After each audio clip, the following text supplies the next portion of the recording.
Welcome to this week's edition of Black Authors Matter TV, where we interview the latest movers and shakers in the African American literary community. You'll meet some old friends, discover new ones, and stay abreast of the latest book developments around the country and even the world.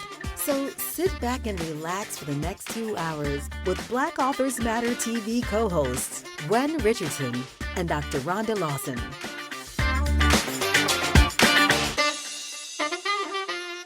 Hello, and welcome to the July 23rd episode of Black Authors Matter TV. I'm Gwen Richardson, your host for tonight, along with my well-established veteran co-host, Dr. Rhonda Lawson. Good evening, everybody.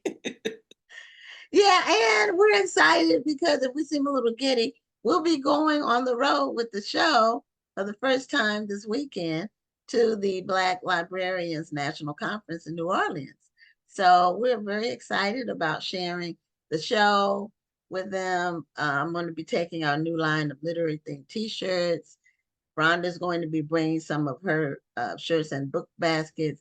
I'm going to bring a few of my books, but you know, books are heavy to ship and all that. So yeah, I'm really just going to concentrate on the catalog. Yeah. She has a really nice catalog that's gorgeous for everybody to look at, and she has it online, I think, somewhere. Yes, it's on my website.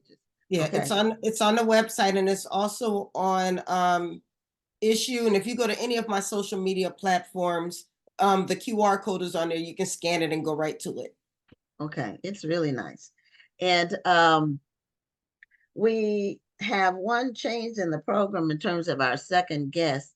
She had to cancel because of a family emergency. So in the 7:30 or 8:30 segment, if you're on the East Coast, we're going to be discussing some of the books that we've acquired from guests that have been on the show or that are going to be on the show soon. So our first guest, oh, he left as soon as I was getting ready to click him in. I don't know why he did that. But anyway. It was an accident. He'll be back. Maybe so. He signed on twice. You know, as I recall, I believe he signed on like 5 times when he was on before. But anyway, he came back.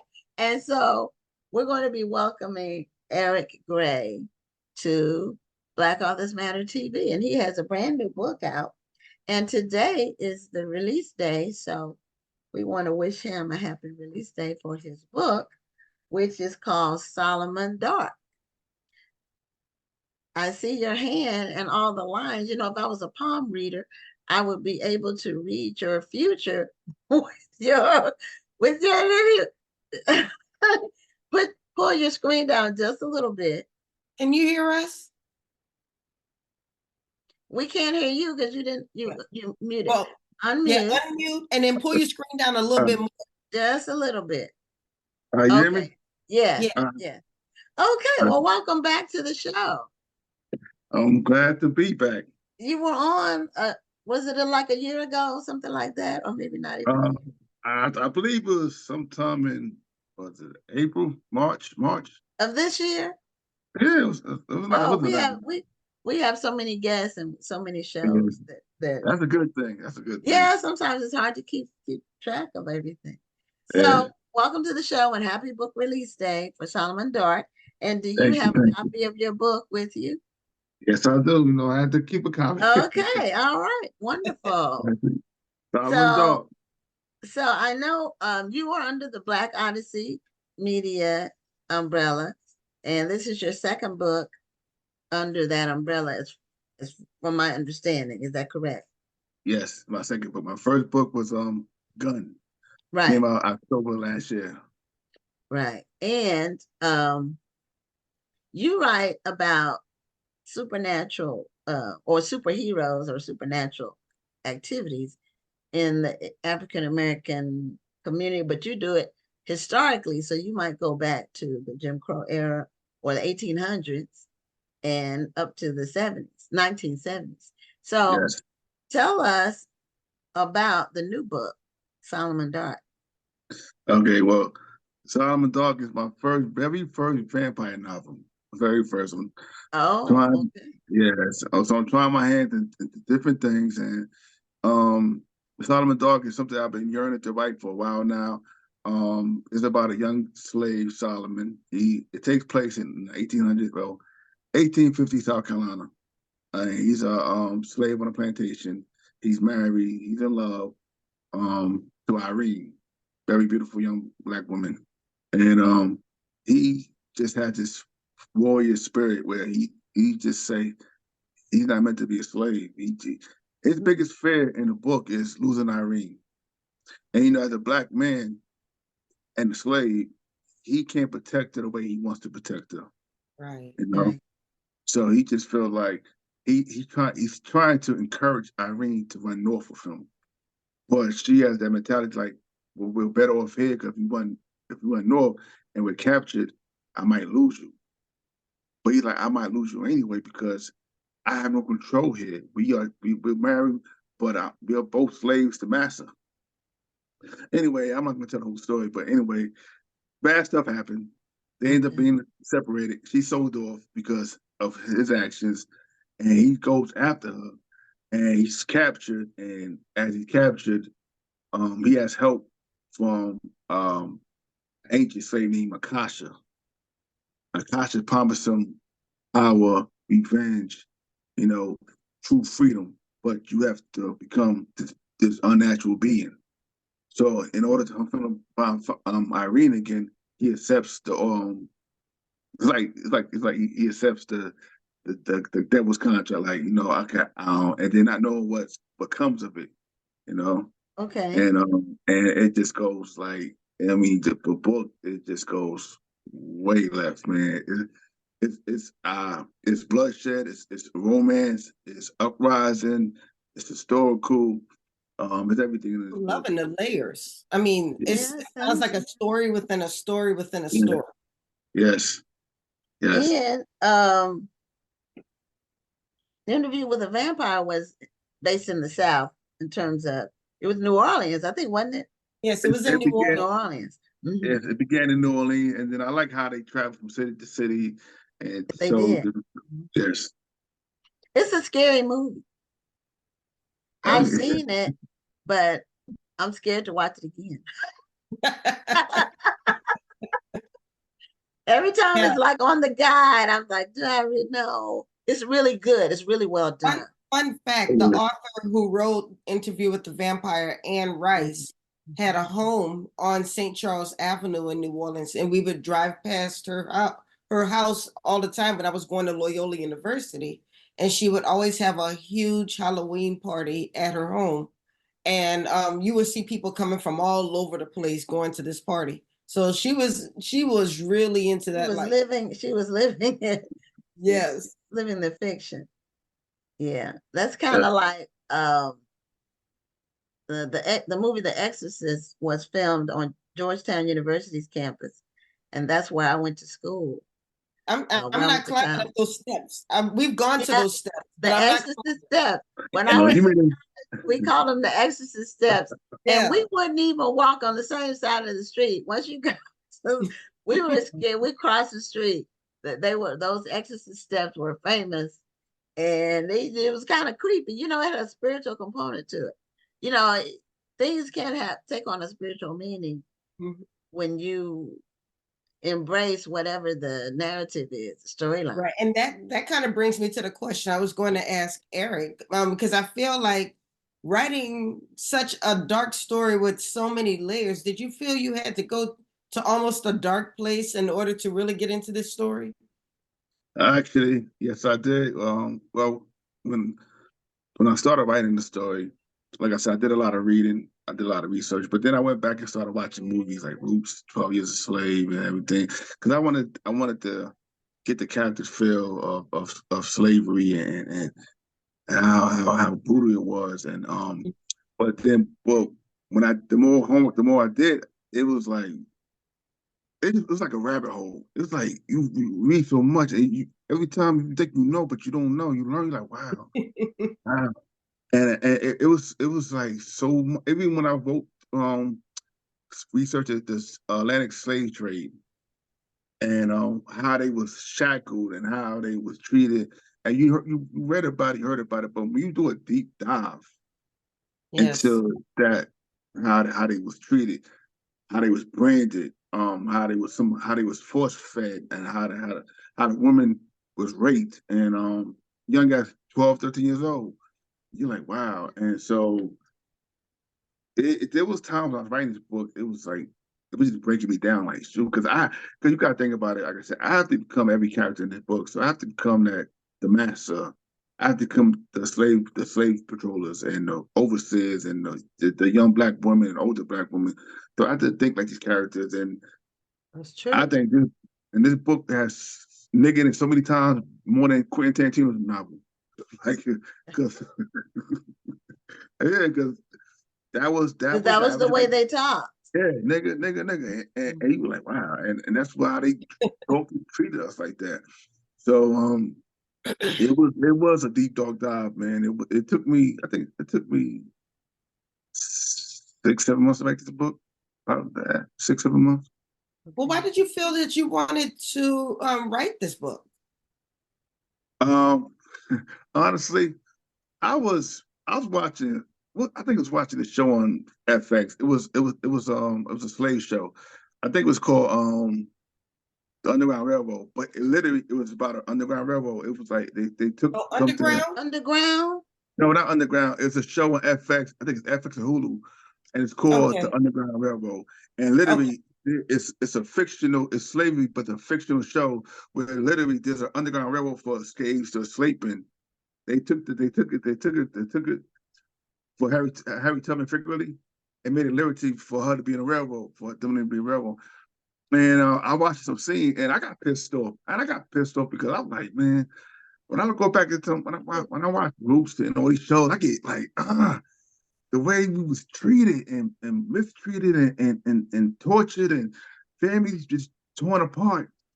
Yeah. And I was like, man, I wanted to write something that was that could gave us some power back. Even though it was a vampire, I wanted to write something that gave the black slaves power, authority over the circumstances. Okay. And I love that idea. I mean, it's almost a reimagining of history. So you're presenting history, but you want them to have a victory at the end. Everything doesn't have to be a sad story, right, and so forth. Right. Yeah.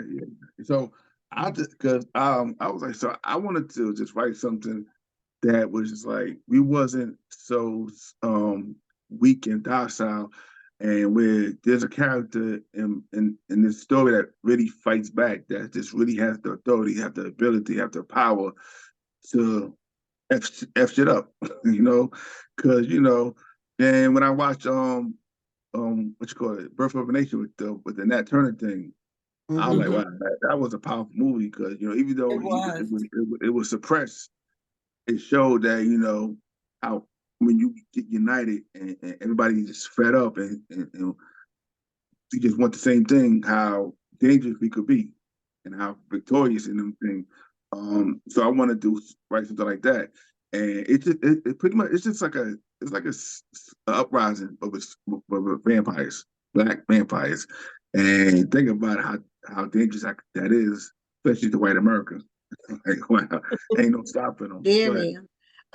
So is Solomon Dark the only vampire, other than the person who makes him into a vampire, or the vampire that turns him into a vampire? Nah. But does he create other vampires? Yes, he create more vampires. Okay. And I did a deep dive on vampires too. I read books. I was reading online stuff. I watched a few movies, and every vampire story is different. Everybody vampires not the same. You have vampires that I've seen in Twilight that glows in the daylight. Like, what the hell? But that's her story. You got some vampires that are very powerful, like godlike, and some that are like in Blade, they have abilities, but they're not. They still could be killed. So every vampire is different. Have you seen Blackula? I've seen that movie a long time ago. That's an old movie in the 70s. Yeah. It is, but it's scary too. You know what? You just don't like scary movies.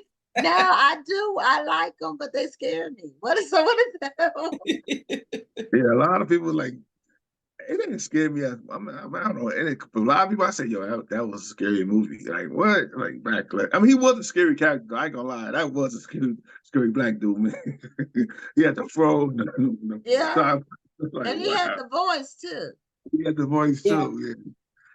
I always wanted them to do that movie over again, man. I mean, they did it with Eddie Murphy, but Vampire. Oh, that was so different. Yeah, it's not the same. It wasn't the same. I'd like to see it actually, because when Eddie Murphy did, he made it into a comedy, of course. Comedy, I would love to see them redo the movie and make it that dark, scary movie. It wasn't anything funny in Blackula. Especially with the effects they have today and the stories they could tell. You know what I'm saying? Like, they had a sequel. I don't know if the sequel's not as well known. But they had a sequel to it. Okay, see, it was Scream, Blackula Scream. Oh. And they brought back, they used his ashes from the first Blackula. And there was like, in the beginning, there's some like voodoo. And then he comes back to life using his ashes and an incantation. That one, they're both scary. But the book is already written. Now, is this gonna be a standalone book? Nah, I plan on writing the vampires coming back. Yeah, I was gonna ask the same thing. Now that you've written this book, do you feel like you're kind of in this, huh? And he's done all this research. Yeah, I'm like, I mean, is it going to be a sequel to it, or are you like in this thriller genre to stay? Do you think? Well, I'm doing well. The Solomon is going to be a trilogy. Okay. I already have the sequel planned out. It takes place in the 1920s with the Italian Mafia, the 1920s, and then I'm gonna do a part 3. But overall, I'm creating a universe with these characters. Like Gunn, like I said, was the catalyst for that supernatural world, and then I have Solomon Dog, and then I've recently finished writing Bronco. Bronco take place in the 1940s and 50s, and I don't know if I said it before, but Bronco is Luke Cage character. And he's a World War II war veteran with PTSD, indestructible, but he has visions of the dead. He's like the Sixth Sense, and he's more like a mercenary for the lost black soul that have never received justice, and they come to him as like he's a mercenary. So like it's like with Emmett Till. His spirit will haunt Bronco for justice. And, and I'm going to do a spoiler alert because this is my story. So in the Bronco, I actually get justice for Emmett Till. I killed off the main 2 characters that killed him in my book. Oh, okay. Well, at least it happened somewhere. Yeah. You know what? And I said, if Quentin Tarantino could do it at Once Upon a Time in Hollywood, I said, why not? I mean, hey. So, I mean, if the family want to come after me, I give them a middle finger. Yeah. We can create our own, own narratives and our own worlds, and then it helps empower some people, to have people thinking outside the box. They don't have to be in a box. They don't have to be limited. We can't change time, but we could rewrite it. Yes. Yeah. And inspire. So the Solomon Dog Part 2, is it going to be called? What is it going to? You have a title for it? I don't have a title for it yet. Okay. But he comes back. He comes back. But he's okay. We don't want to do a spoiler on the first book, but so he's a recurring character. Yeah, he's gonna be, because I like his character. I like all my characters, but I like his character. He's my first vampire character, so I'm gonna keep bringing him back. Yeah, I know. The feeling of really liking to write a particular character. It's fun. It's satisfying or gratifying, whichever word is appropriate for that. Right. So. It's to write the character the person the way you want to see them, not the way that they are, or even the way other people might see them. Oh, you did the mute. You muted. Bad. I'm sorry. I'm sorry. Yeah.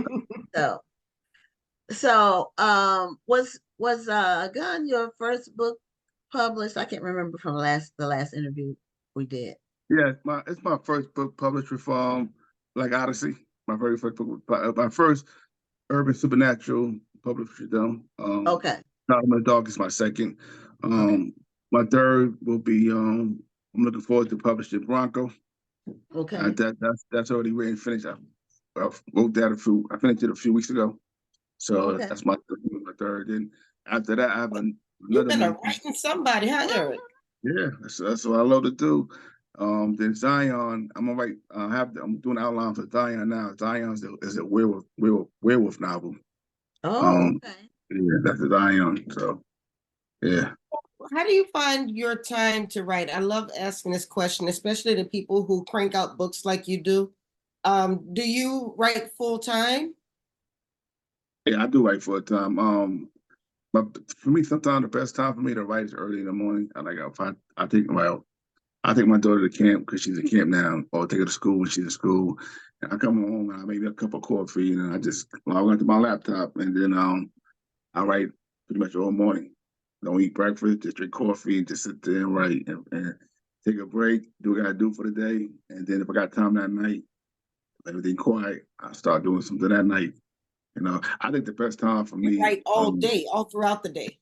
Well, if I could, I would, but most times I think my time is early in the morning, from like maybe 8 to noon, 8 to 11, and then at night I'll probably from like 7, 8 to like maybe 11 o'clock at night. If I'm not too tired during the day. But yeah, and if my day is slow, I might squeeze in some time to do some chapters. Or I do a lot of reading too, so I read a lot of books right now. I just finished reading John Grisham book, The Rogue Lawyer, which is pretty cool. Okay. So, have I Yeah. read that one? I read a lot of John Grisham books. He's probably the author I've read the most. I like he's written a lot of books too. He's written a lot of books. I mean, him, James Patterson. I read his books. I read Donald Groen's books. Who else I love to read? Michael Bajan, and you got what's his name? Devil in the Blue Dress. Walter Mosley. I read all of them. What's the other thing? Go Tell It to the Mountain. I like to read old stories too that take place in the 60s, 70s. Because it seems like I just finished the book by Guy Johnson. That's Maya Angelou's son. That's his 2 books. Yeah. In my top 20 list. Yeah. Of all what's time. Standing at the scratch line. Ooh, boy, that King man, you be like, yo. He's off the chain. And the sequel. Did you read the sequel? I haven't started. I've got the book here. And it's like that big. And I'm gonna start it. I was like, he writes some big books. Both of his books. And those are the only 2 books he wrote. But they were both excellent. Both excellent books. Echoes of a Distant Summer. That's the second one. Echoes of a Distant Summer. The way he tells the story, so descriptive, character development. I mean, he just be like, me and my homeboy like, oh, they should make this into like a series, man, or something. Like, It would be. I read those books. It's been probably close to 20 years ago when they came out. Because he published what, in the 80s, early 80s, he came out. Yeah. No, I think it's more like the 90s. But anyway, it's been a while since they came out. Excellent books, and I guess they're still available. But those 2, and I hate that he didn't write anymore. But maybe that was all he had, because he put a lot in those books. Sure, when you look at the bloodline. Yeah. He put a lot into those books. I said, "Wow, this man can write." I mean, his mama was Maya Angelou. I mean, right. Like I said, there's some pressure. Like everybody expects Bronny to be great because LeBron was great. Everybody expected Michael Jordan's son to be great, and He doesn't even touch the basketball. Yeah. Sometimes them jeans might skip a generation, you know. Yeah. Or it's hard to compete with your dad. Yeah, Especially yeah. when they like a high performing person, like at the peak, like the best, almost among the best in the world at what they're doing. Yeah. That's tough. It's almost like why even try? Because it's better to like make your mark somewhere else. Almost, because you're always going to be compared to them. Right, right. Then you gotta ask the question like with Bron, they like, oh, it's nepotism. He wasn't being it, So I think it's always best to find your own way. If your heart ain't into what your parents did, then don't do it. Yeah, your heart needs to be in it. Yeah, I think kids feel pressured to do what their parents did. Like, well, listen, if your heart, if it ain't meant to be, leave it alone because you're gonna embarrass yourself. Yeah, and you don't want to have a low self-esteem because of it, because the comparison is going to be a natural thing for people to do. You want to be compared to your parents. So yeah, now tell me about. You said it's a show called Underground Railroad. Rhonda, have you heard of it? I heard of Underground, but I hadn't heard. I know Underground. Yeah, it's Underground. But this show, I might not be saying the name wrong, but it was one season, and it came out a few years ago, and it was about it was about slavery, but it was fictional. What I mean fictional was it felt like it was an alternate universe because it was just as brutal. Because there was one thing with North Carolina, there was no black folks allowed in North Carolina at all. So wow. it was like no black people was not allowed in North Carolina. I don't give in you the slave movie. or not. Was it a TV show, and the TV show. Was it that show with Regina King that Regina King was behind? No, it wasn't Regina King. She wasn't in it. And in this show, they literally had a railroad underground to help escape black slaves. Underground it was a train, and I was like, wow.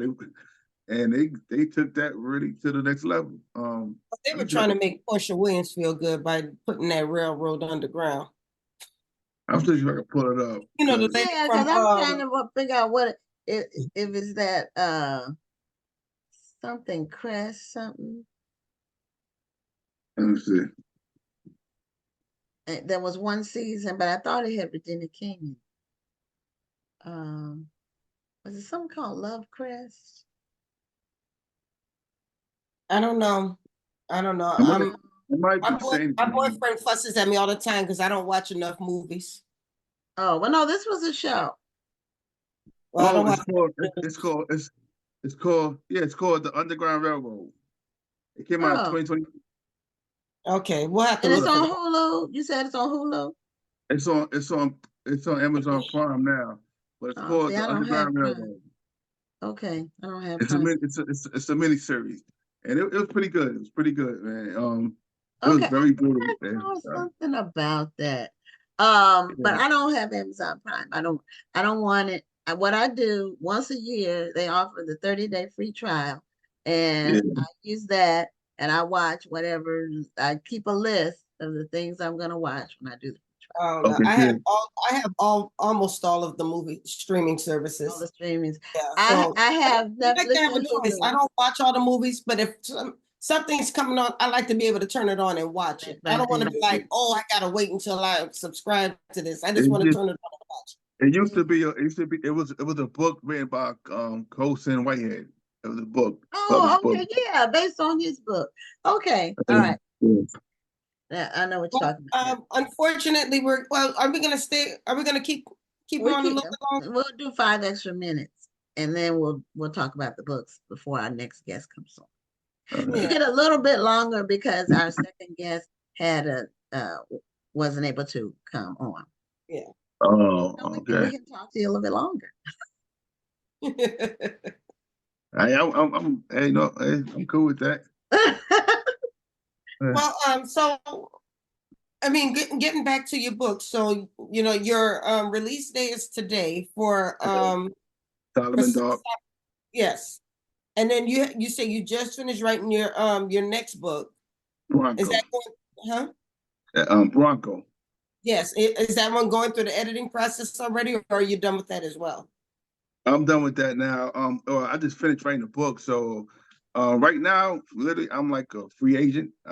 So I could self-publish it, or I could pitch it to a publishing company.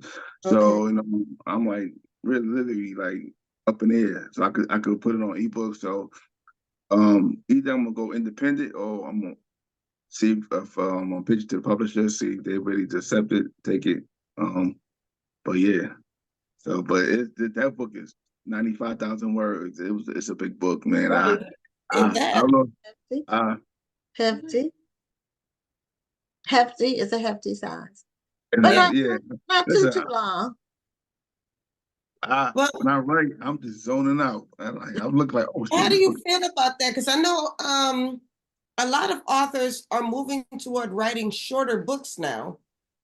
So sometimes it's really surprising when we see an author who's still writing the longer books. Was that a conscious decision to make it that long?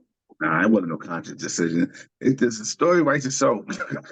Like it do, because I tell myself I'm gonna try to keep it short, and I try to keep it short. I try to keep it 70,000 words, 75. But then the story just loses. So it's just I don't pay attention to the word count. I might happen to check the word count, like, hey, I'm already at 70,000. Shoot, and I'm not even there yet. Yeah, So it's called writing it until it's done. Yeah, so I'm not gonna cut it short because like Gun that's Gun the was benefit of being indie too, going that route sometimes. Because sometimes unless you're really well established, where people will accept a longer story, a lot of times they try to keep it within that, they've done research and they say that, they have focus groups and all kinds of money. I noticed that you made this book a hardcover. Nah, it's not. It's soft cover. Yeah. It was just shiny. Yeah, it was just shiny. No, because a lot of times with longer books, people like to make them hardcover. So I was just wondering if you had done that. Nah, I think the last hardcover book I had was that's because it was published to I forgot, but it was Nasty Girls That's Like Candy. It was both hardcover and it was paperback, but that was years ago. I don't think they do well. Not for if you ain't like established James Patterson or Michael Connolly, hardback is hard to sell because them books are expensive. Black folks like, man, I ain't trying to pay no 25 for no book, no 20. Well, they're 30 now. People are charging 25 for paperbacks these days. Yeah, I see that. I'm like, but most of the hardcovers by the big publishers are $30. Yeah, or more. They more. They up there. Like, jeez, man, you gotta really be a fan, because I'm like, man, listen. And then you got to think about it. You got audiobooks, you got ebooks. Yeah. So it's like you could get the books. It's so many platforms to read it on. It's like, I mean, you got to be really, really down fan that collect novels to pay that much for a book nowadays. Because I'm not paying that much for no book, unless it's like the last hardcover book I bought was Robert Greene. What's this called? The Art of Human Nature, something like that. Yeah, that was the last hardcover book I bought. It was a good read. But yeah, don't shoot, man. Times change, man. It's like, shoot. Yeah, inflation kicked in with these books because before COVID they were $28. Yeah, even paperback. I remember 25 to 28 on the hardcovers, and now they're 28 to 32. No. Yeah. A real reader will pay $30. Yeah. Yeah. But real readers are not they're not on every corner. Yeah. They're not like us. They're not like us. No, I'm just saying I'm a real reader, and I will pay that. But because I'm in the book business, I get our books at the store discount. So when I get a hardcover, I'm not paying the list price. Yeah. So praise the Lord. Paperback back then was a 14. Yeah, paperbacks used to be $12. $13. Or I mean the trade size, and the little small one, the mass market used to be $5.99. Yeah, now I think paperbacks like 16, $17. Like, Yeah, geez, yeah. And so things have changed. Well, Eric, thank you so much for being a guest. Show us your book cover again for yeah, no Solomon problem. Dog. Solomon Dog. It sounds like Available a now. very interesting story. It is. It's not a big book. This book is about 265 pages, so it's a quick read. Okay. It's available on Amazon, Target, the website. I don't know if it's in Walmart yet. We could check, but I know it's on the website. So, but yeah, you could go on Amazon or maybe your mom and pop bookstore, check it out. But yeah, Solomon Dog, officially released today, And July happy release 23rd. day. Thank you Book so release much. day. And that's always exciting. Thank you. And I thank Oh, y'all for having me. okay. Well, thanks for being a guest on the show.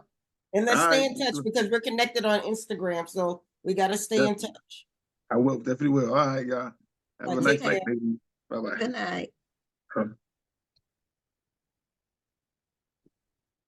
Okay, well, if you just recently tuned in, if you weren't on for the top of the show, Rhonda and I are going to be taking the show on the road, not the Tuesday night version, but we are going to be going to the Black Librarians National Conference. This is this week, so it's this weekend, and it's in New Orleans. So we're going to be doing some live streaming from there, and also having our line of literary themed t-shirts and a few books. But so we want to sell and make connections and make people aware of the show.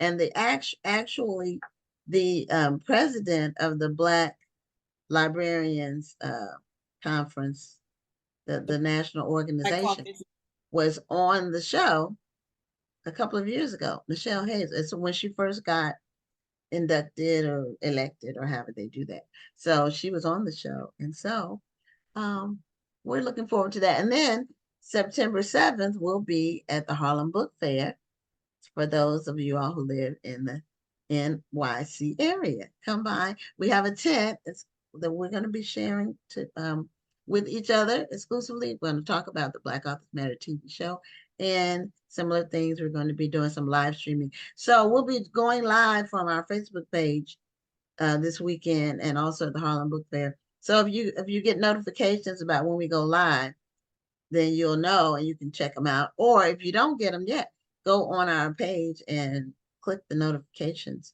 so you will get them. Tony Bonita asked if we're going to the National Book Club Conference. Unfortunately, no. Not this year. Yeah. I do plan to go in 2025, but I will be going to Philadelphia on August the 10th, I believe it is, if that's the Saturday. You mean this year? Yes, this year. I'm going to Philadelphia for the Independent Authors Festival there. And I'll be here in the DC area on August 3rd. Mahogany Bookstore is hosting the Black Books Matter Independent Festival. So I'll be at that one as well. So I'm doing some traveling, but unfortunately, and believe it or not, I've never actually been to the National Book Club Conference. So I'm really looking forward to going next year. Yeah, I haven't either. So maybe I'll reach out to Curtis and see about us having a setup there for the show. That would be good. That would be good. So what we're going to be doing, because our second guest wasn't able to come on. Oh, I did want to say for the National Black Book Festival, all of our author vendor space is completely sold out. We're maxed out on our space, which is very exciting. We had a lot of demand for space, and every day I get at least 2 people calling or emailing wanting to get vendor space. So I just tell them to plan early for next year, but they can also attend if they want to. And this year we started we have a full festival package, which is all 3 of our special events. The general admission is free, but if you want to attend everything, the special events, we're networking, we have meals, we have door prizes. It's a lot of fun. So this year we added a VIP full festival package where you get VIP status and seating at special events. You get 2 of our literary themed t-shirts and 2 that you get to select, whichever 2. We have 6. So you get to select whichever 2 you want. And you get to select 2 of the paperback books from any of the featured authors that'll be there. We have 5 featured authors. So you get that with the VIP package. And Rhonda is the one who gave me the idea for the VIP package. And you are right. We have sold more VIP packages. We love a good VIP. And we have regular, and we only have a limited amount because otherwise it won't be VIP. So if people want those are really going fast. We only have a few left, like less than 10 left, I think.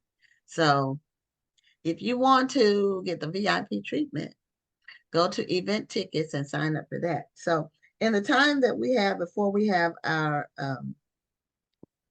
next guest, we're going to talk about books. And because I get the actual physical books and I order them a lot of times based on who's been on the show. So I wanted to share some of the ones I've had. And I don't know if Rhonda has any she wants to share because she does more Audible and more ebooks. I've been actually behind on my reading. So well, I am behind. I haven't read any of these books.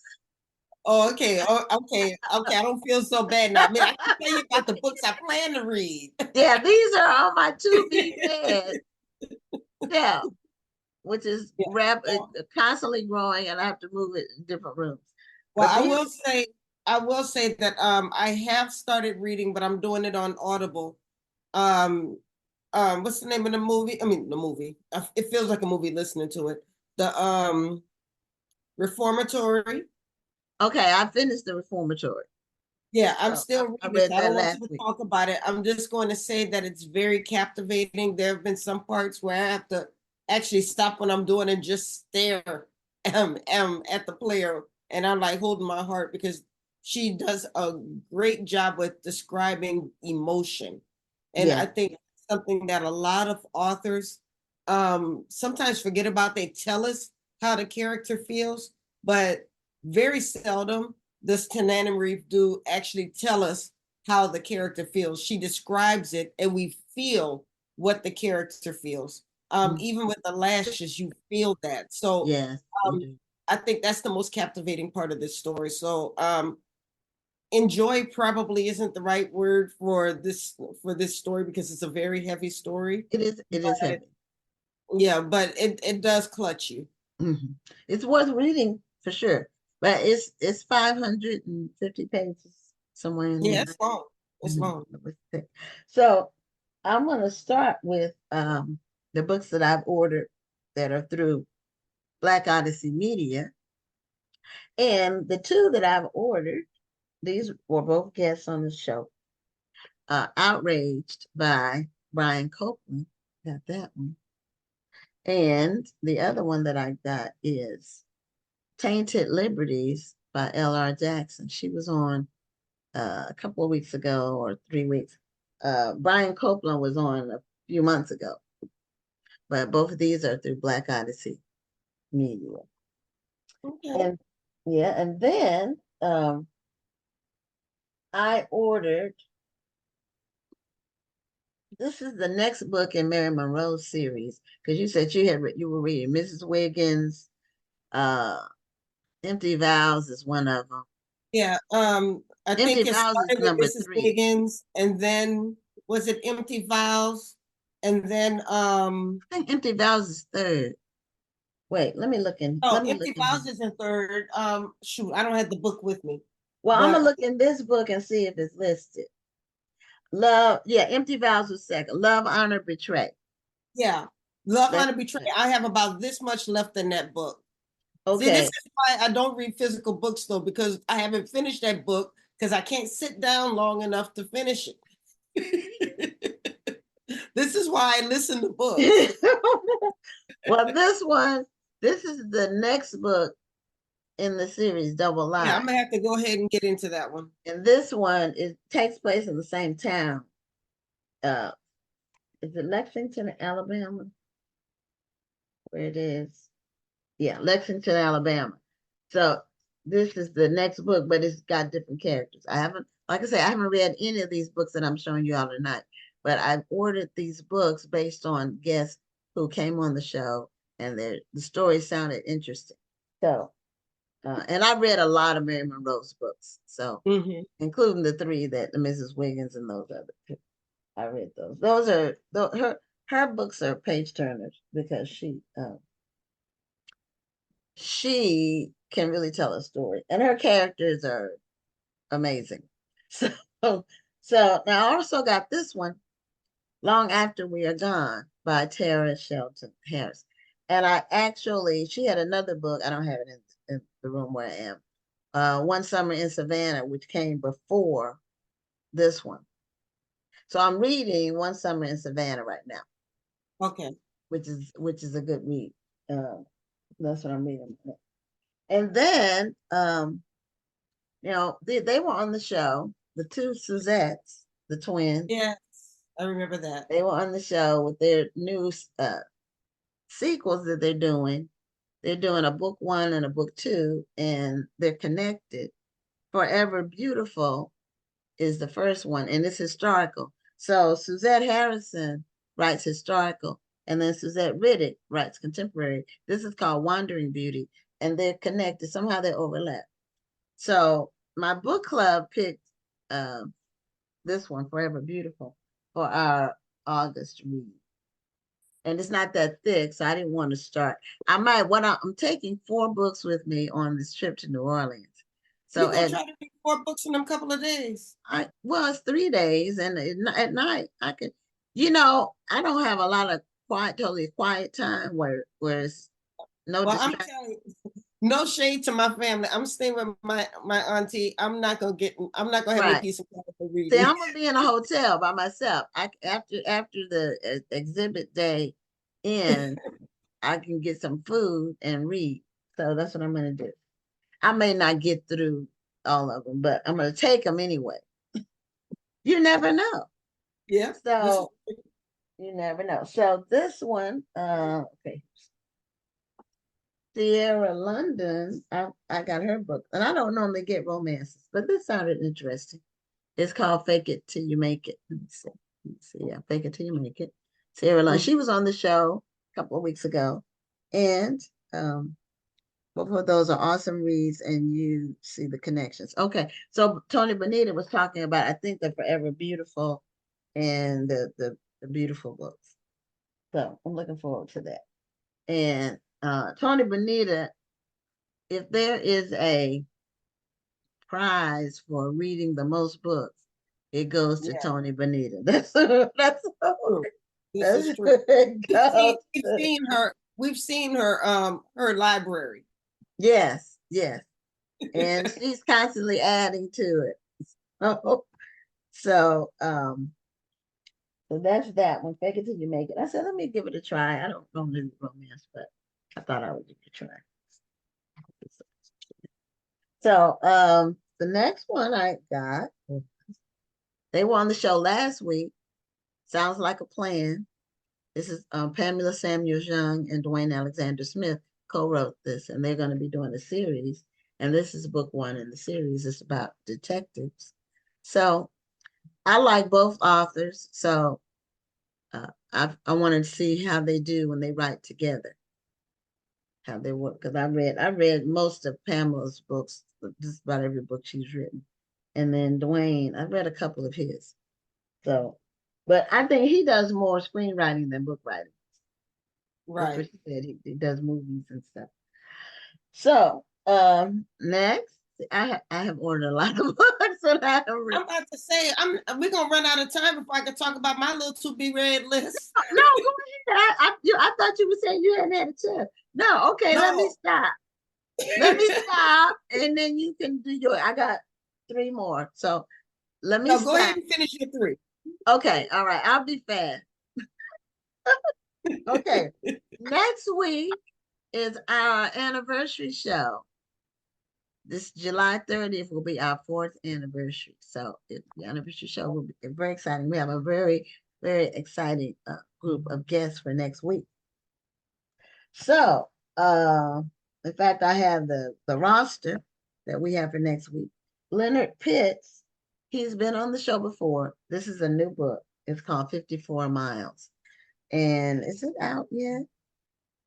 Well, I guess it's out because I have it, but it just came out. 54 Miles. It's about the Edmund Pettus Bridge. He does historical fiction, but he doesn't. Well, he did go back to slavery time in his book Freedman, which is an excellent book. But his books are very good. I've read several, and he'll go back. Like this is from the Civil Rights Movement, but it's fiction. So it's based in 1965. So that's one I'm going to read, and he's going to be the first guest next week. Damali Peterman, she has a new book out that's called Negotiating While Black. She'll be the second guest. The third guest is Michelle Lindo Rice, who's also a literary agent, but she has a new book out. And Jewel Parker Rhodes and Kelly McWilliams, who is her daughter, which I didn't realize until they co-wrote a children's book. But they both been on the show. And I didn't know Kelly McWilliams was her daughter at all. Kelly McWilliams came on the show and as an author herself. It's been maybe 2 years ago. We've had so many people on the show, I have to remember when they were on. So anyway, that's our roster for next week. The last 2 books that I have, Robin said how I'm never going to get to read all of these, but I'm going to try. But anyway, Brandon Massey, this is his new book. It's called Bad Influence. And I think I've read 80% of his books as well. He does supernatural or mystery thrillers, and he's going to be on the show. He was supposed to be on the show the week of the 9th when we had to cancel because of the power outage in Houston. Yeah. So all of those people from the July 9th show have been rebooked for August 6th, the whole roster in the same order. So he'll be on then to talk about this new book. And finally, Wanda Morris, who also will be on, she was supposed to be on July 9th and she'll be on August 6th. This is her latest book, What You Leave Behind. And I read her other 2 books, which were All Her Little Secrets and what was the other one? Anywhere You Run, which were very good. And so I said, let me read another one. So that's it for me, Rhonda. I know I had a lot. Are you sure? That's it. Well, there are some other books I could show, but I won't. No. I don't have them in the room with me. So so let us know about yours. What do you read? Right. Well, since we are coming up on the National Black Book Festival, and there's a couple of things. One, I have my own writing I need to catch up on. I have a very aggressive goal for myself to, number 1, re-release Cheating in the Next Room, because this is the 20th anniversary of my first book, Cheating in the Next Room. So I'm kind of reimagining that story a little bit, and I'll be re-releasing that. And then I'm also going to do a holiday novella, and I'm going to get that out before the end of the year. So I have a very aggressive goal for myself to get those 2 books completed. But in the meantime, so you're going to have them at the festival? I don't think I'm having them at the festival. Okay. I'm going to have them at my event in February, but I don't think I have time for October. Okay. Yeah, that would be really aggressive. Yes, that's way aggressive. I don't know. Maybe the holiday novella, because that's shorter, but we'll see. Okay. So that's my writing goal. But what I'm also setting a goal for myself to do is, once I finish the 2 books that I'm reading right now, which is Love, Honor, and Betray by Mary Morrison and The Reformatory by I'm sorry? Mary Monroe. What did I say? Mary Morrison. Oh, she didn't write that book. No, she didn't. Mary Morrison did not write that book. Mary Monroe. Yeah, and The Reformatory by Tananarive Deuce. So once I finish those books, I want to get into the books of the featured authors that we're going to be interviewing at the National Black Book Festival. So We have Makes sense because you do the interviewing. Rhonda does the interviewing. She does an amazing job. And I only get to see it after the event online because I'm always working. I don't get to see any, I don't get to attend my event. That's the only that's thing. true because you're busy. You know, I'm working the whole time, but I do get to see some of what happened online. And I get to hear from the people who are there that really enjoy themselves. And well, that's you know, good. I So get to talk to the people. the first thing I'm going to read is The American Queen by Vanessa Miller. Okay. You know, she just won an award for that book. So I'm really looking forward to jumping into that one. And I'm really, really proud of her. I remember we met each other very early in our writing careers, and we've kind of kept in distant touch with each other. But I love what she's been doing and the direction that her writing has been going in. So I'm really looking forward to reading The American Queen. Okay. I have that book. It's also on my to be read. Awesome. And now I told you I ran into April Ryan last month, and I didn't realize it was her because I just wasn't expecting to see her in that capacity. So, I mean, she wasn't doing anything bad. She was just selling her candles because she has a really nice candle collection, and she was selling her candles. Okay. And I bought a candle from her, and I said, "Oh, you should write a book." She said, "I have 4 books." I said, "Oh, you have 4 books?" I said, "I need to get you on my show." She said, "Yeah, maybe so." And then I looked, she had a picture of herself on her table. And I looked at the picture and I looked at her. I said, "Why you didn't tell me you were April Ryan?" She said, "Well, what was I supposed to say?" And so I, of course, got the candle from her, but I will be reading her book, Black Women Will Save the World. So I'm really looking forward to reading that. And as you know, with everything that's going on in our country right now, this is a really timely book. So I'm looking forward to reading her book. Who else's book am I reading? Now, Quan, a couple years ago, he wrote The Reluctant King. But then earlier this month, he released False Idols, which is a Reluctant King novel, that's related to the first book. So I'm going to try to read the 2, and I'm going to try to start with The Reluctant King so I can have some context. So I'm going to try to get those done as well. And The Reluctant King did really, really well. So I'm looking forward to reading that. Okay. And then Ian Smith. Yep, Ian Smith. He has a number of books actually. He does. I'm not sure where I want to go. I don't know if I want to go with his fitness books or his mysteries. Yeah. I bought one of his novels. I think it's called The Ancient Nine. It sounded interesting. I wish I could like read books like I could just like think them and then they're reading in my mind. Yeah, because I don't like listening. I tried it. Maybe I know you told me you tried it. For me, it's just become a lot more convenient because it's hard for me to sit down and concentrate on a book. Not that I don't love reading because I love a good story, but I just do so many things with the full-time job and the business and taking care of my clients, and then I have 2 podcasts. Yeah. It's a lot. Yeah, so for me, it's just easier to listen to the books. Yeah. But Dr. Ian has Wolf Point. So I may try to read that one. Like I said, I like both of them. I remember I did the Harlem Book Fair with Ian K. Smith a long time ago before he got super famous. So yeah, we were under the same tent selling our books. So he's another one I'm really proud of to see just where he's gone with his career and what he's doing and how he's motivated so many people to keep in shape and lose weight. So I'm looking forward to talking with him. And then of course we have Rashonda Tate, the Queen of Sugar Hill, the novel of Hattie McDaniel. I love Hattie McDaniel, so I'm looking forward to reading her book as well. So I have a very busy reading schedule coming up.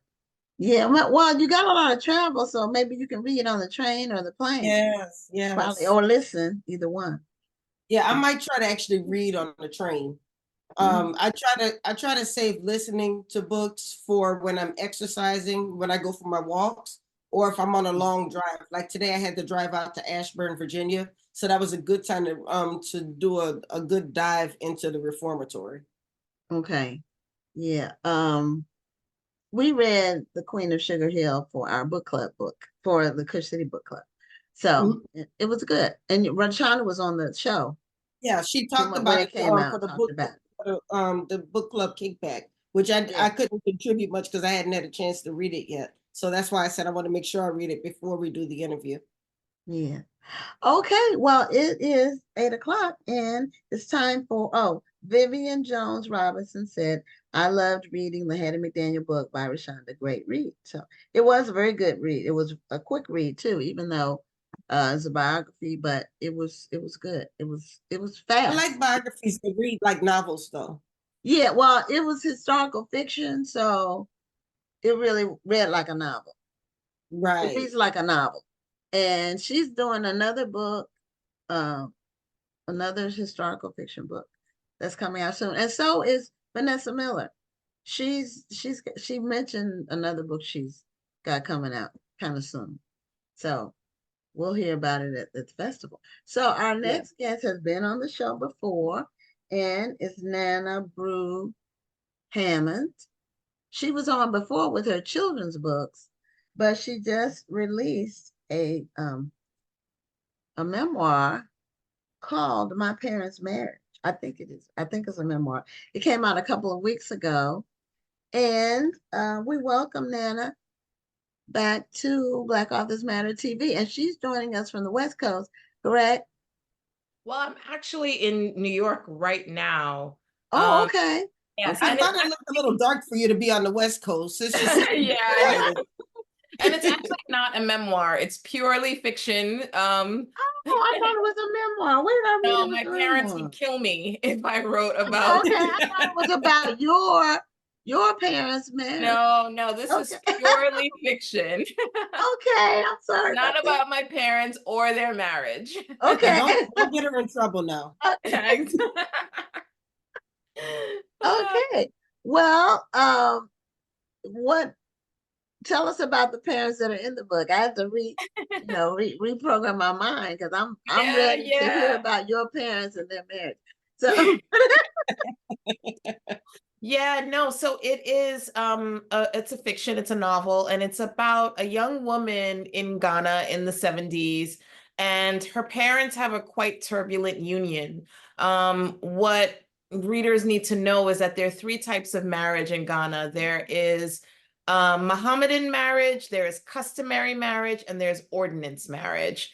Mohammedan and customary marriage allow for polygamy, or more specifically polygyny, which enables a man to have more than one wife.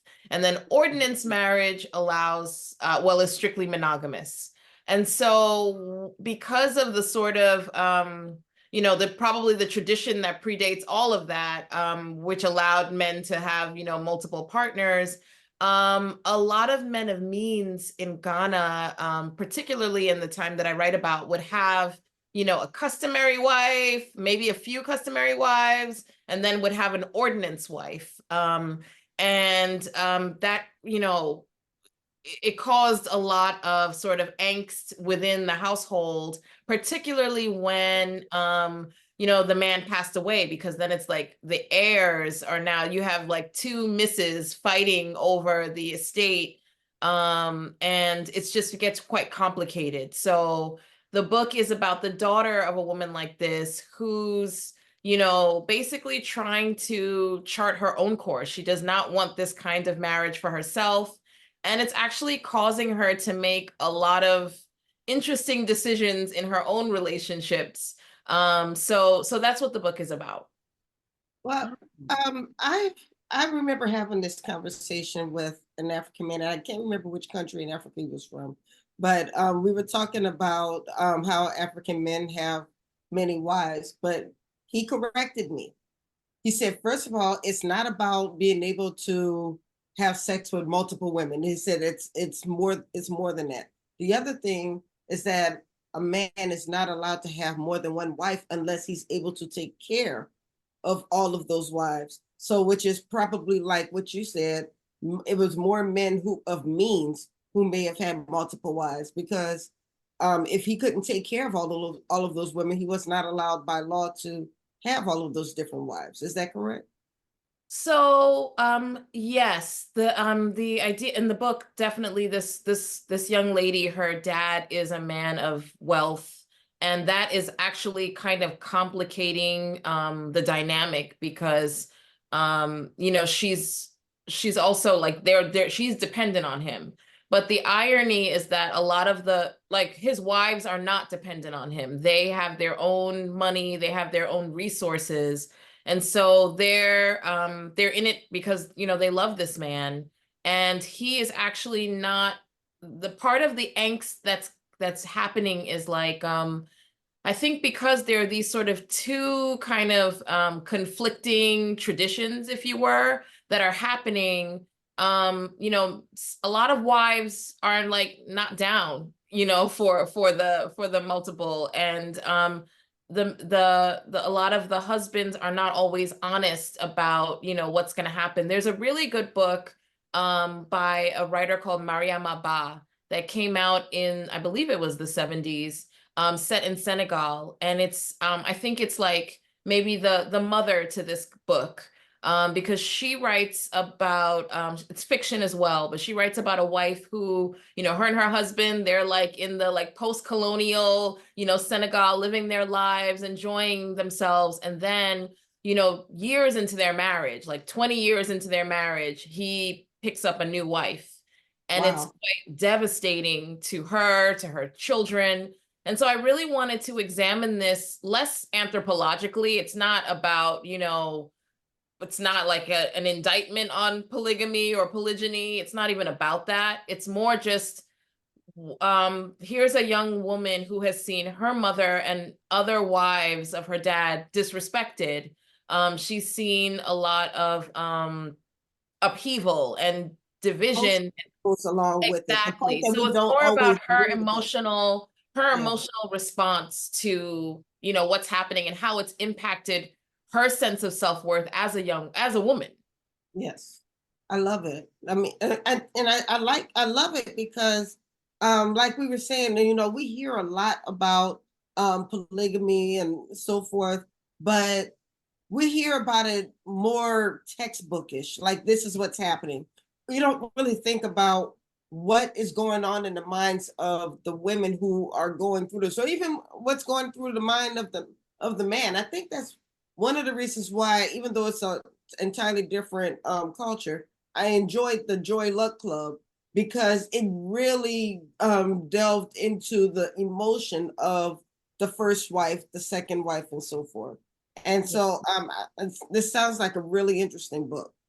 Yeah, that's the vision that came to my mind when you were talking about a new wife, the daughter in the Joy Luck Club, where the mother was like a concubine, but the other wife didn't have any sons, and then they took her son from her, and she claimed it, and it was very powerful, that whole sequence of events with that particular. They were all very good, but to me that one was the most powerful, where the I guess the number one wife she was so arrogant and smug, and then she gave the daughter those pearls that weren't even real to uh, curry favor with her, to make her really dismiss her own mother, and then her mother committed suicide. The Harry Carey thing. So this is more Japanese, but it's in Asian cultures. So I thought that was interesting. Now with the polygamy, I don't know if it's how many African countries practice it.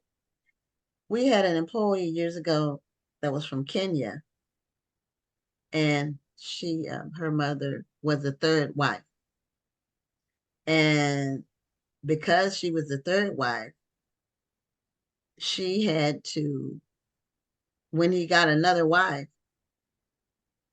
they had to move back with her parents, because he wasn't providing for all of them. She just got displaced by the new one, and the new ones are always younger, it seems like. kind of like now this isn't, well, this is polygamy too, because what was the name of that show that was on HBO? Big Love. Did you all see Big Love, where they were Mormons, and he had 3 wives, and the houses were side by side in this neighborhood, but there was no fence between the houses in the back. So he would go from one wife's house to another. They each had different nights when he would come to their house. To me, this one of the most humiliating things I can think of. But I guess if you're brought up that this is the way things are, I guess you take a different look at it. Maybe you see it differently if you're brought up in it, but it still has to be painful. That's why, like, I really try to avoid getting into like any kind of moral judgments on it, because I think that, you know, different strokes for different folks. Like, some people are like totally fine with it, and it's not really about that. I think this book is trying to examine is there's a sort of conflict between tradition and modernity. There's a conflict between you know, traditional Ghanaian culture and colonial culture, because ordinance marriage, which is the strictly monogamous type of marriage, was instituted under British colonial rule.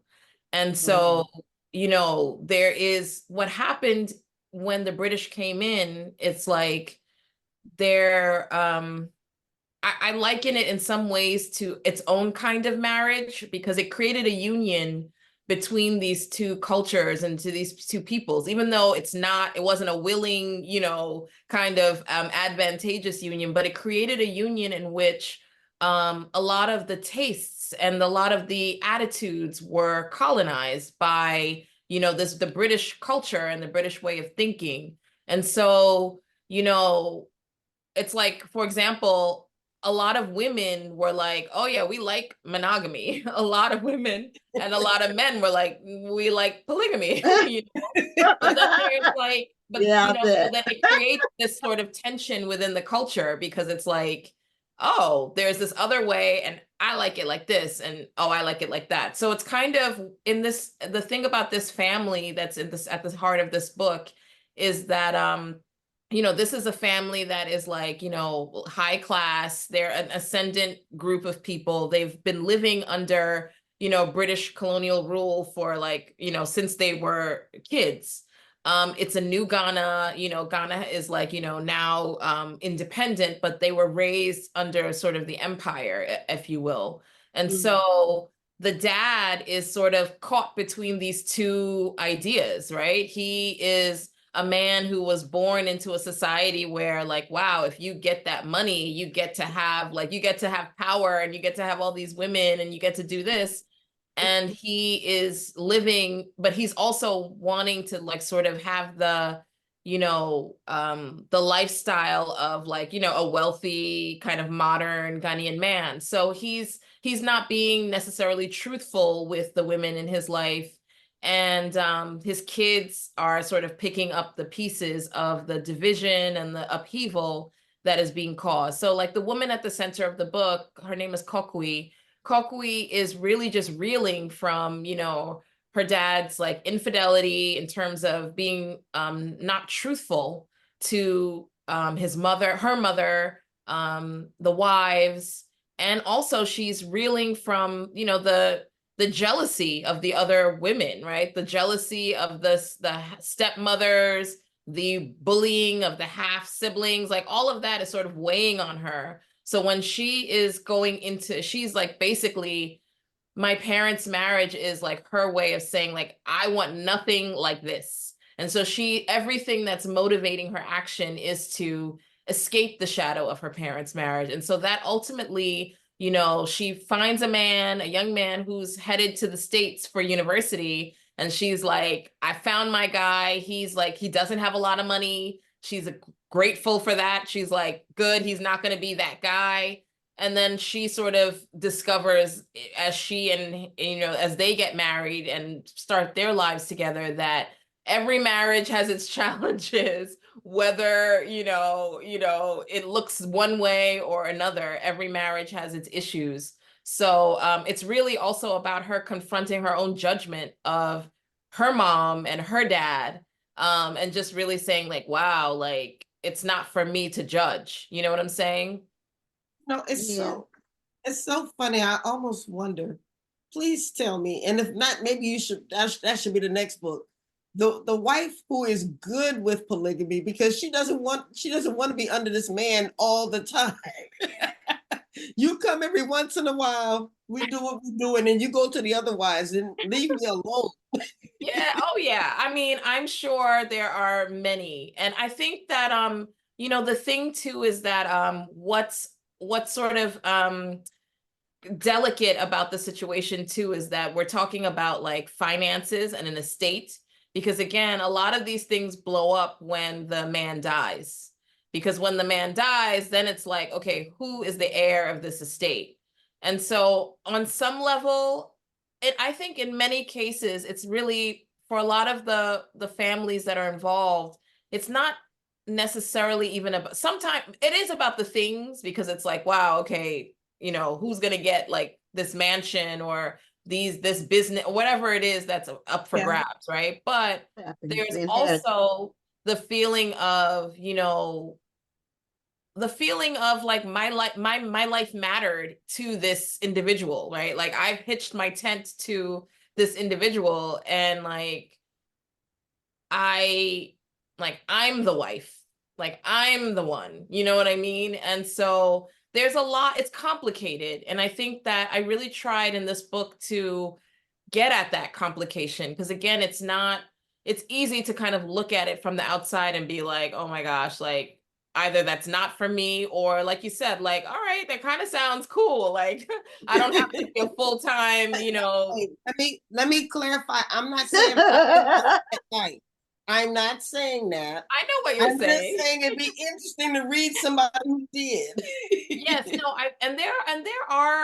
there are books like that. I feel like there are characters like that for sure, because it's like everybody is different, every situation is different. And that book I was talking about, So Long a Letter by Mariam Abba, it's actually the main character is writing a letter to her friend who was in the same situation where her husband took a wife, years into their marriage, and that woman just bolted. She was like, I'm leaving to the US. I don't want anything to do with you. And the woman who's writing the letter stayed, and she's grappling with her decision because her daughter is actually looking at her like, how could you, stay? How could you allow him to disrespect you in this way? So it's very complicated, and everybody who's ever been in a relationship knows, like, it's not like only the people who are in the relationship truly understand the dynamics of it. So it's really, again, this book is not about judging polygamy.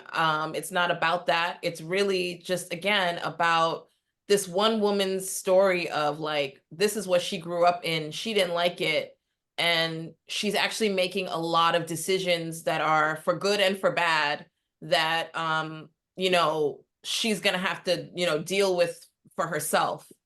And actually that's the emotional core of the book, I think, too, this idea of what, we all sort of like are born into a situation, whatever that situation is. And sometimes we bring that baggage into our relationships, but also we make all these decisions based on that baggage, right? And what if we sort of took a pause and interrogated why we are choosing the things that we're choosing? And sometimes even we are not even making the choices consciously, like we're making those choices because of what our parents went through. They are raising us in a specific way, and it's like, that wasn't even my experience, but I'm making all these choices because that's what my parents told me to do, but that's because of their experience. And so I wanted us to interrogate that too, like generationally, what are the patterns that we're seeing in our families, in our own choices and lives, and what are the ones that we need to break, you know, for our own healing, our own sanity, and for the future. Yeah, the thing about polygamy is that, well, polygamy and adultery, or whatever you want to call it, jealousy is a human trait, and it's one that most people have in relationships. Even if there is polygamy and it's part of the culture and tradition, jealousy is a human response to Yeah, that. you know, I So, did a lot of research on like sort of, you know, marriage case law. I also read a lot of proverbs, just to kind of really situate myself in like the feelings and the sort of the cultural idea around this topic. And there were a ton, there's so many proverbs on marriage, which I found really interesting. But there were many that were, you know, that address the you know, the delicacy of a polygamous home. Like if you have 10 wives, you have 10 tongues, or you have 10 troubles, or, you know, there were many proverbs like okay. that. Okay. And so that said to me that, like, again, like this is not something that is, you know, a simple or easy or, you know, delicate kind of situation. And again, there's so many things that go into it. It's, some of it is like, it's culture, it's tradition, some of it is financial. You know, the man is, you know, has money, he becomes the caretaker of, you know, a woman, and then ultimately her family, you know, is taking care of family too. So there's so many things that are built into it. There's, you know, land acquisition that is involved as well. So there's so many different things. And I think what's interesting about the characters in this book, again, is that they're in a modern context, right? They are, you know, living in the capital city. You know, they have like, you know, the guy owns a business. He's all about progress. His wife is, you know, her own mogul. The character's mother, she's also well-to-do. She's actually like an artist and a designer. So these are modern, you know, have modern sensibilities. And you know, it's, so there's this clash, you know, internally and culturally between, you know, the custom, the tradition, and, you know, what they want to do for themselves. So In doing your research, would you say, what would you say was the part that surprised you most? you know, I will say this, and I've said this a couple of times, because this was actually, I did a lot of research on like marriage case law. And one case that I came across was so heartbreaking to me, because it was, you know, a man of means, he passed away, and you know, the two wives were in court about, you know, the estate or what have you. And one of the wives, she was a customary wife, right? So she didn't have like the paperwork. So in a customary marriage, it is a presentation of dowry. It's an exchange. The man will, the woman's family presents a list to the man's family and says, like, you know, this is the value of our daughter, the value that she brings to us, and we also want you to like set her up for her, you know, an independent life of business or what have you. So he'll have to go out and buy, you know, everything that's listed on the dowry. And so if a divorce happens, the family has to return all the things that, you know, were purchased.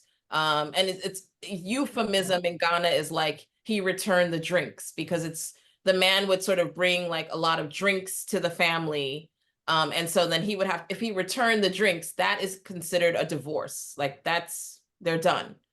But with a ordinance, which is paperwork marriage, whether you do it in church or you go to court, that it, you know, and it has, we're used to that in the Western society. You know, we understand, like if it's a divorce, now you have to go petition the court, you have to do all this paperwork stuff. And so in the case of these two women, the customary wife did not have the paperwork, right? So the judge told her, well, give us as much proof that you were married, pictures, you know, whatever kind of documentation you can put together. So she does this, and in the summary judgment, the judge is like, you know, I am looking at this stuff, this documentation you provided, and I see and I know that you were married to this man. However, what you have presented does not rise to the burden of proof. And Wow. that is so heartbreaking to me, because that, again, it cuts to the emotional core of the delicacy of the situation, because it's basically telling this woman that her marriage, her life with this individual, everything they built together is meaningless in the eyes of the law. And I think another thing that's also sort of hard to take is that if a man marries a woman, you know, ordinance, and has a customary wife, it ultimately invalidates both marriages legally. So it's like, who is benefiting from all of this? Like, what's going on here? And so again, these are some of the things that I get into in this particular the story of this young lady. I had a question about how many wives is there a limit? Like, I mean, I have seen legally that I think it's four customary wives. That's what I've seen. But again, I think that you know, depending on how, part of it too is that when there's a culture of just multiple women. So it's like, okay, you might be my customary wife, but then you might be my girlfriend, and then you might be my missus, my ordinance wife. And you might be like, so there, it just creates a situation where there's lots of situationships and lots of sounds things confusing. happening. And again, like, you know, I think for the women in this story, and the main character in this book, the feeling is, you know, this is not something that, you know, is necessarily advantageous to me. And so, you know, there's a lot of angst that's caused in each of the women. There's a lot of angst. And then that angst passes down to their children, you know, because it's like, you know, whatever it is, like, they have their own resentments. And then that affects, these are siblings, half siblings, and that affects their relationship, and just so much. So it's again, it's to me, what I really tried to stick to was the emotional core of the experience for this particular, you know, family, and this particular story. And it was really it was really emotional to write. Again, this is not about my parents, it's not about their marriage, but what was emotional for me is that in Ghana, it's quite I don't want to say common necessarily, but there are a lot of instances of like families who are in litigation. Like, the main parties are long dead, and there's so much litigation over the estate, over this, over that, and it's painful, and you see the pain that it has caused in families. And so in tackling it and discussing it, I was just like, oh wow, like, you know, it's something that we all kind of, we know about, and, you know, it's part of the culture. But it's just sad, like, again, like, doing the research and really kind of understanding like what's at play a little bit more. And it was so, writing the book, I was thinking about it from the perspective of just being a woman, and the choices that we make to try to go like the opposite direction. And that's also in some ways like not a healthy way to necessarily approach something, because you're driven by the emotion of it, and you might be running headlong into something else that isn't the best thing for you. Well, I know you said that this isn't about your parents, and but did your parents read this book and give you a stamp of approval? I shared the manuscript with them, and I mean, know if I don't think they're thrilled about the title, because they're like, oh my God, about our marriage. But the reason like why I did. Yeah. But the reason why I chose the title, and I do not, my parents, I love them to pieces. They are amazing, and I did not want to cause them grief with this title. I chose the title because I really wanted to create community for people who have felt that those formative relationships that they grew up around have impacted the choices that they've made. Because when I started, the journey of writing this book, I started having a lot of conversations with a lot of, friends, and I started realizing how many of the choices that we were making were based on not necessarily even our parents. Sometimes it was our parents, but sometimes it was those like formative, those relationships, those things that you saw like of the people around you who when you were growing up. And that was sort of influencing the decisions that we were making. A lot of being like, I'm not interested. I don't even want to, you know what I mean? And as that was becoming more and more clear to me, I was realizing, wow, this is a wound that we don't really think about or talk about, but it's there. And it's in every community, like whatever it is. Like we talk about, quote unquote, like children of divorce, like divorce rates are higher for people whose parents are divorced or whatever. And it's like, there was even an HBO show about it, I believe, called Children of Divorce or something of that sort. But there's a lot of angst in communities about this topic. And as I got more and more into it, I wanted this title because I wanted to immediately, say like, there's a community here, right? Like I wanted to like gather people around it. But I do want to say to my parents, apologies. It's not about y'all. I don't want to like put you all on Front Street. It's not about that.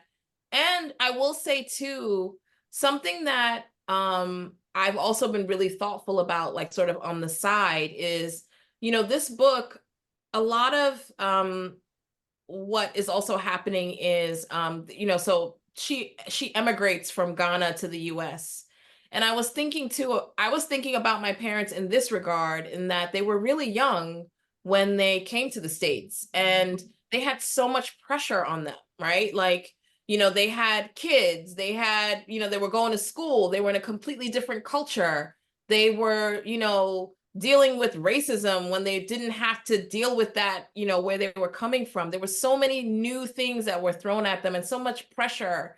And so in the dedication I write for my parents, for my parents, their parents, and your parents too, but I specifically wanted to acknowledge that, like, wow, I didn't realize like how hard that must have been, right? Because I'm like, I got married like well into my like, adulthood, and they were young. And so I think I have so much more respect for all that they put together, because I'm like, I'm 46 right now. Like, and when I think about, by the time my parents were 46, like they had raised their children, they had like moved on to other things. And I don't know if in my early 20s, I could have moved to another country and started from scratch and raised a family and done all that they accomplished, send their kids off to college and do all that stuff. And then like go on to like live whole other lives after, we all kind of were on our way. So I really, we are past our time. Oh, sorry. Yes. No. It was a great conversation, but I'm like, unfortunately, we're running to the next. We're running into our next interview. Yeah. So you've been holding your book up the whole time, and kudos to you for that. And so people can see the book and they can order it online. And thanks so much for being a guest again on Black Authors Matter TV. Thank you for having me again and this great conversation. Take care. Okay. Thank you. You enjoy yourself and have a great night. You too. Okay, so our final guest is Patricia Raybon, and she writes in the Christian fiction genre, but I think she also writes in mystery and she has a background in the newsroom.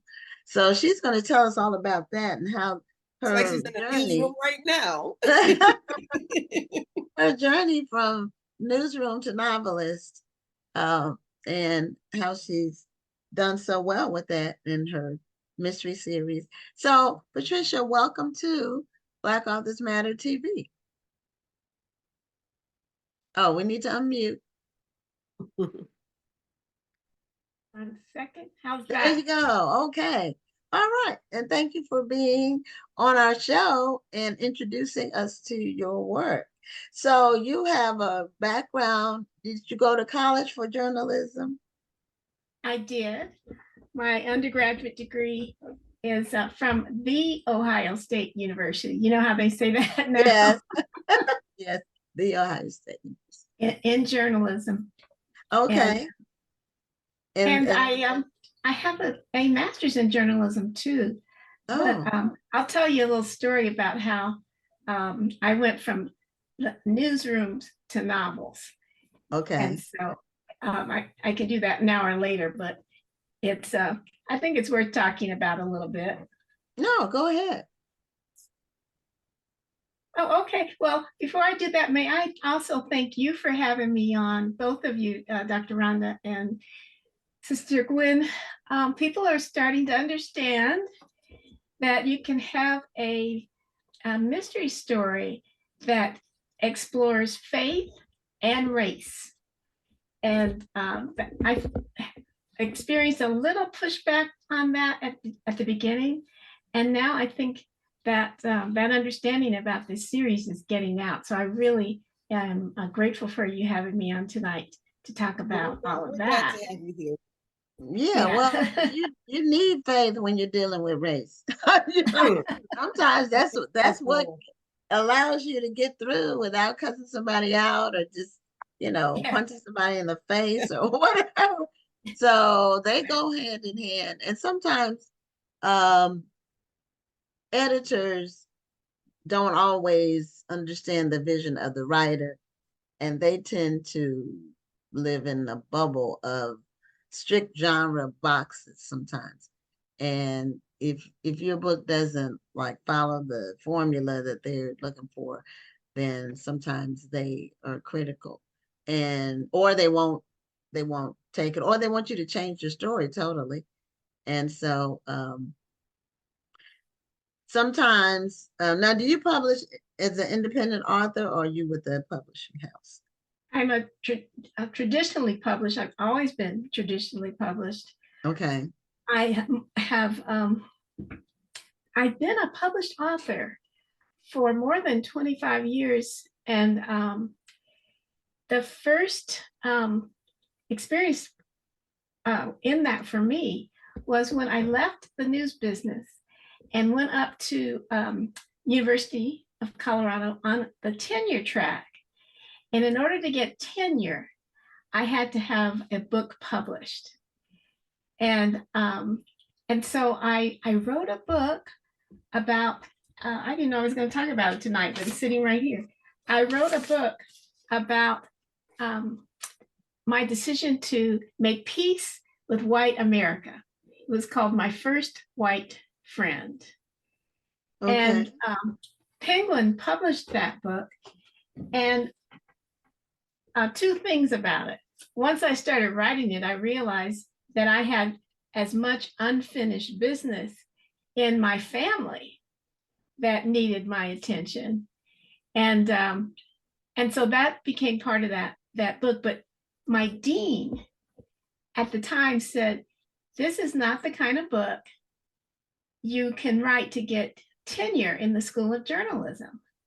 I was teaching at the School of Journalism at the university. Mm-hmm. Well, I ended up on the Today Show with that book, and I got tenure. Okay. Yeah, because it would be kind of hard to explain.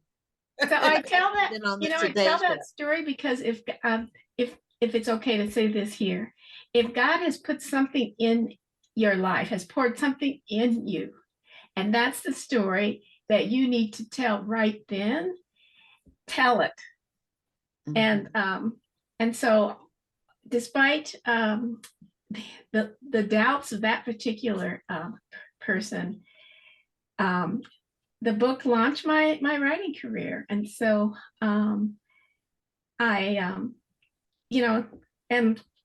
but to answer your question, I am traditionally published, not self-published.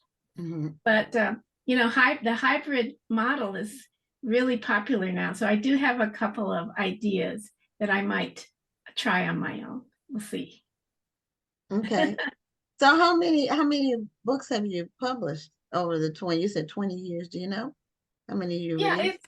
It's about 7 nonfiction books, and then the three mystery novels. Here's the latest one, the Annalise Spain mystery novels.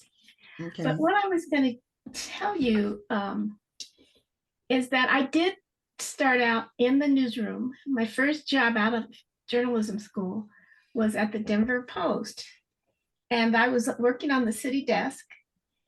And one day there was an announcement on the bulletin board for a position in the features department of the newspaper. And, at that time, you'd call it human interest story. In fact, at one point they were called the women's pages. That goes way back. And but when I was there, it was called lifestyles. Okay. And so I went from writing about facts to writing about feelings. And the other thing that was happening at that time is that there was a lot of excitement about what they were calling long form journalism.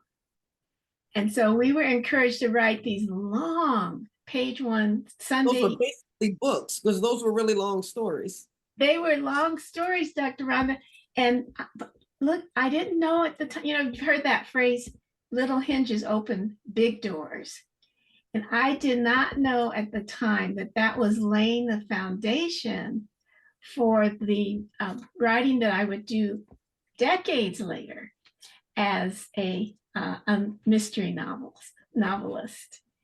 And so I love how, while we can't always see how things are going to connect down the road, that really happened for me.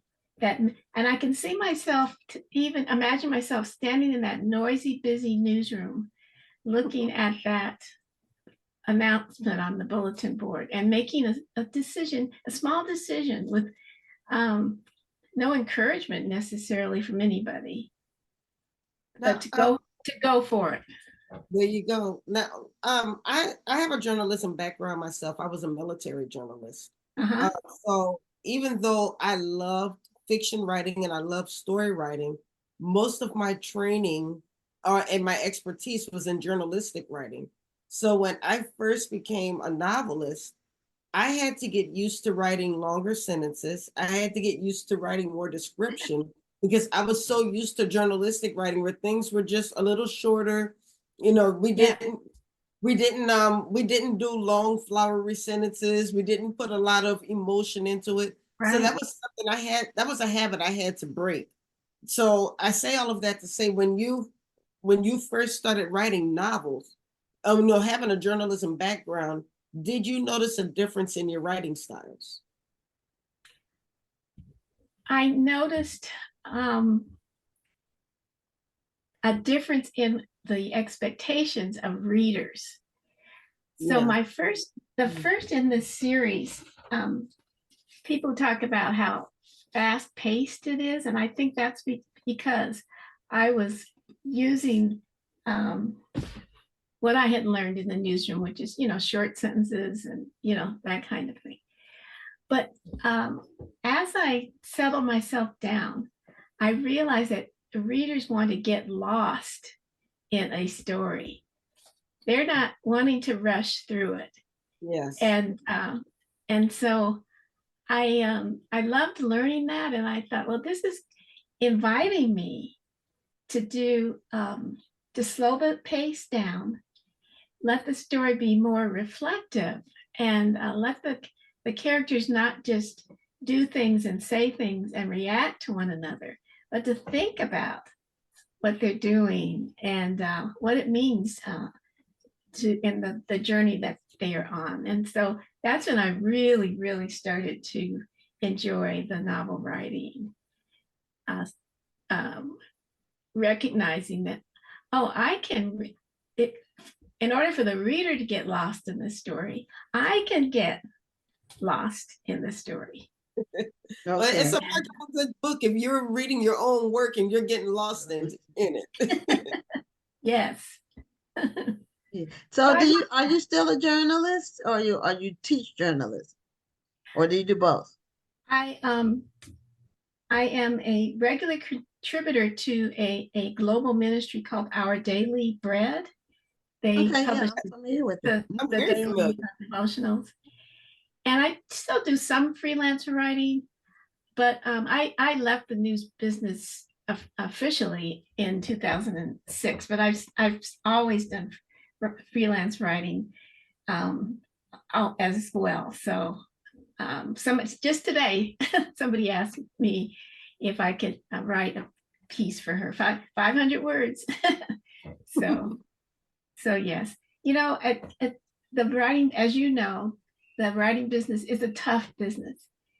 And at one point, I remember saying to myself, well, maybe you can get a real estate license, or, you know, nothing wrong with that.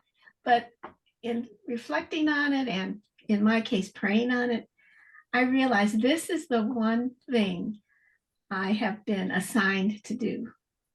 So that's just be in it and keep doing it. So I'm really glad that I know that this is the road I'm on, and it's the right one. So did you know in high school, did you work on a high school newspaper, or what? Did you know you wanted to be a journalist from way, you know, from your early childhood? I did. I grew up, I appreciate that question so much. I grew up under Jim Crow segregation. I tell my age when I grew up in the 50s and came of age in the 60s during the civil rights movement. And so I knew that, even though I couldn't articulate it, I knew that I had been born into a complication. That as a little young Black girl in an anti-Black culture, that life was complicated. And so from a very young age, I would write about that and try to write stories about that.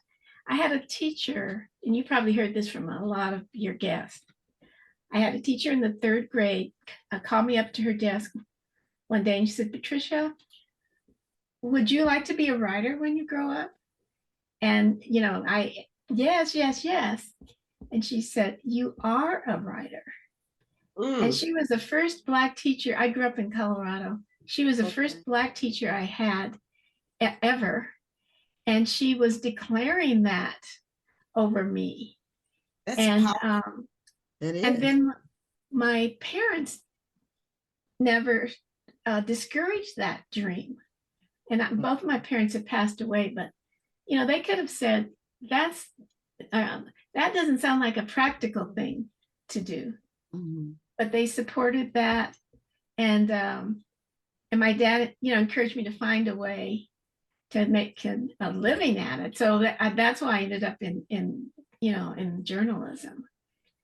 But you know, you never know how any of us is going to inspire and influence a young child, and that teacher did that for me. It's sometimes it's the smallest thing. That teacher may have said it purposely, but I'm wondering if she realized the impact that it would have on you for the rest of your life. Yes, the very first book signing I ever did was for that book I showed you a minute ago, at a bookstore in Denver called The Tattered Cover. Mm-hmm. And so I invited her to be my special guest at that book signing. And, you know, I was able to find her. She was still living in the Denver area. And I was able to say at that book signing that I'm here because of what you told me all those years ago. Wow. That's Amazing. Yeah, that's, teachers are so important to children's lives Yeah. because they can encourage and some can discourage. And even when they discourage, some people will excel to prove them wrong. Right.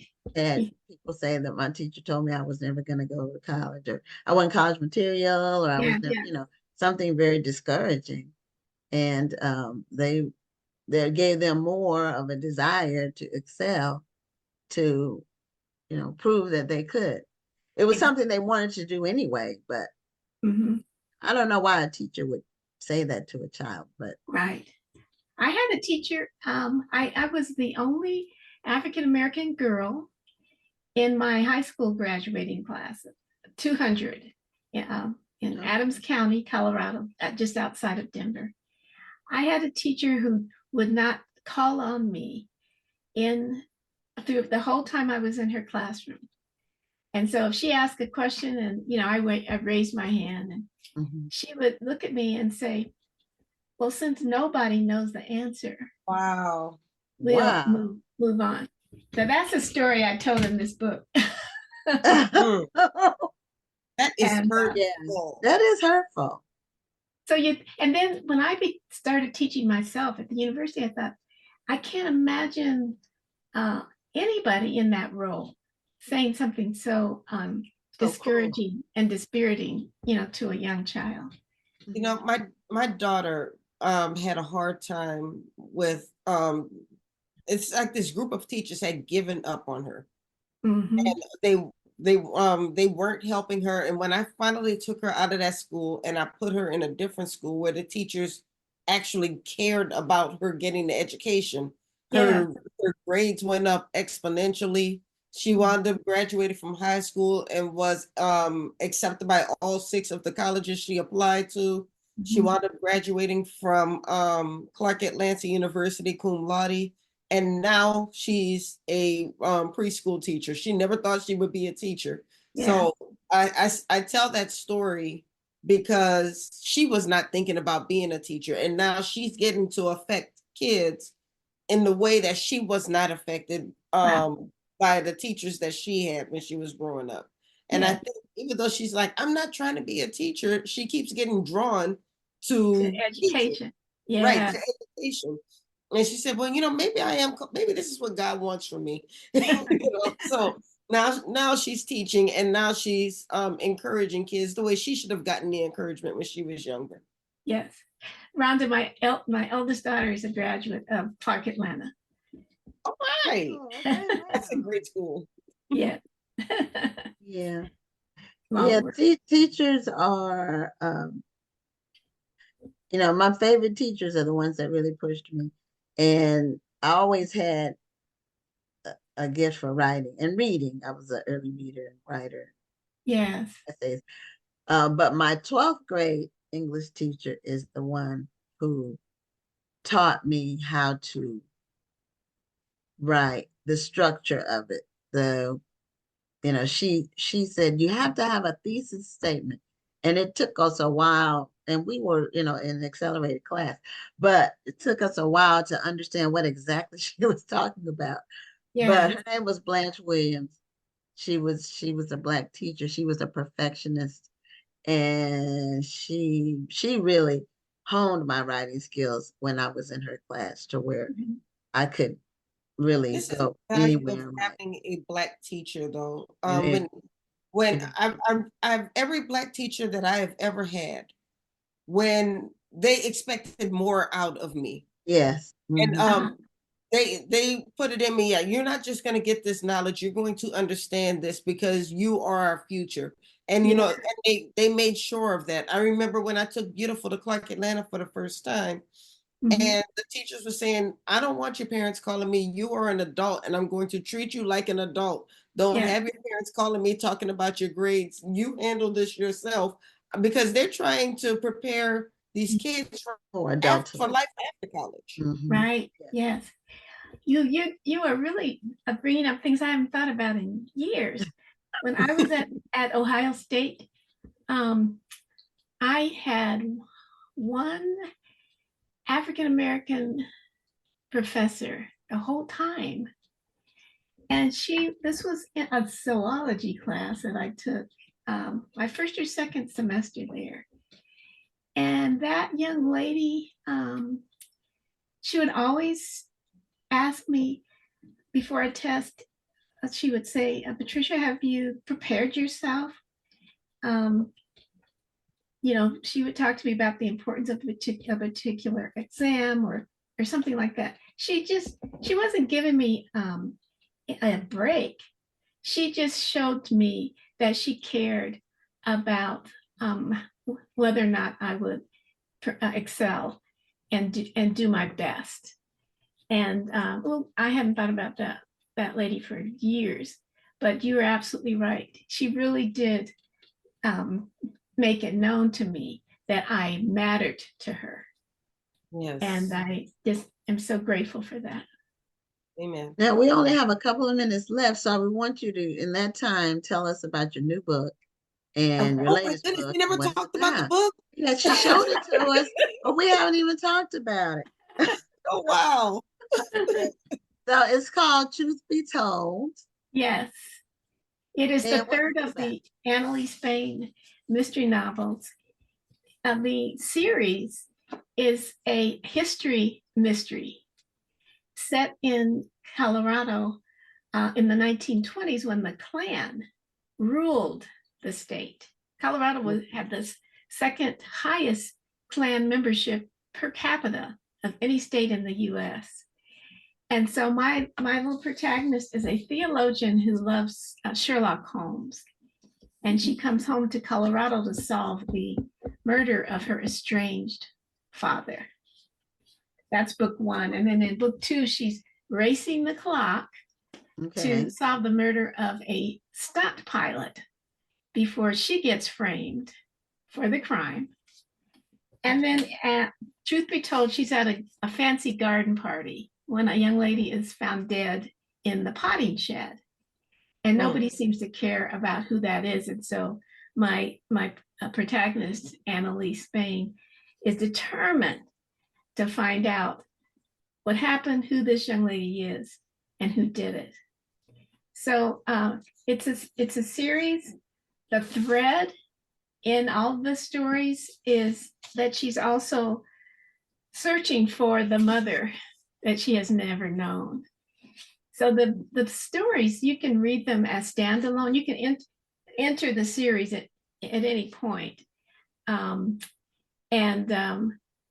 people are enjoying them, I believe. The New York Times reviewed it and gave an excellent review. That might have been where I heard about it, because I heard about it through some kind of a news press release or some kind of news article.